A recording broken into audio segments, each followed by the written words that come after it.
A major study published this month in the BMJ, one of the world's most respected medical journals, found something that should make all of us rethink how we understand autism. Researchers in China tested whether stimulating a specific part of the brain, the primary motor cortex, could improve social communication in autistic children. Not behavioral therapy, not a medication targeting mood or attention, a targeted brain stimulation protocol aimed at the region of the brain most commonly associated with movement. And it worked. 200 autistic children participated in this randomized, sham-controlled trial. Half received the real intervention, half received a version designed to mimic the experience without providing actual stimulation. The children who received the real treatment showed significant improvements in social communication, improvements that persisted a month later. They also showed improvements in language abilities.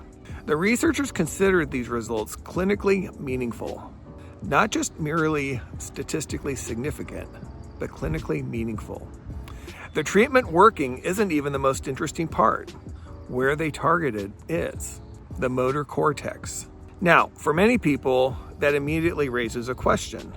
Why would stimulating a region involved in movement improve communication and language? The answer turns out to be far more interesting than many of us realized. The researchers explain that the motor system is involved in much more than controlling muscles. They point to growing evidence connecting motor networks to language processing, to social cognition, to action understanding, to emotional functioning. They even suggest the motor system may serve as a hub, connecting action, language, and social interaction. That really surprised me, and the idea carries implications far beyond this one study. But here's what I used to assume. For years, many autistic people and their families have lived with an assumption that is rarely questioned. When someone doesn't follow a direction, doesn't answer a question, or doesn't complete a task, we often assume that the problem is understanding. And I know I did. Years ago, I might ask my son Stone to go get his backpack from the car. Instead, he would walk into the living room or stop halfway, or just look confused. And like a lot of parents, I read those moments the only way I knew how to read them back then. I assumed he didn't understand what I was asking. Today, after years of learning about apraxia, motor planning, and the brain-body disconnect that many autistic people experience, I see those moments completely differently. Now I can ask Stone to go get his backpack from the car, and he actually walks directly to the car and gets it. He brings it back to me. Now, his intelligence didn't suddenly appear. His understanding didn't suddenly develop. What's the more likely explanation? His ability to translate intention into action actually improved. And that's a very different thing. Now, here's what the study does not show. The BMJ study was not specifically about apraxia. It was not about spelling to communicate, RPM, or any motor-based communication method. It wasn't designed to answer questions about authorship or communication access.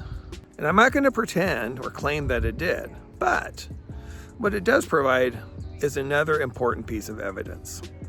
Evidence suggesting that motor systems play a much larger role in communication, language, social functioning, and everyday behavior than many people have traditionally assumed over the years.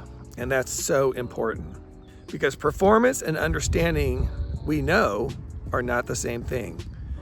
If I ask a child to perform a task and they cannot do it, there are several possible explanations. One possibility is they don't understand. Another possibility is they actually do understand perfectly, but they simply cannot reliably execute the action. When we automatically interpret performance failures as evidence of cognitive limitations, we risk misunderstanding the actual person in front of us. We risk underestimating them. We risk teaching less, expecting less, and offering fewer opportunities. The researchers behind this study weren't trying to make a statement about communication rights. They were simply investigating whether improving motor system function could improve social communication in autistic children. What they found should give us all pause. Improving a motor system changed communication, changed language, changed how these kids engaged with people around them. The study doesn't prove that motor systems explain everything about autism.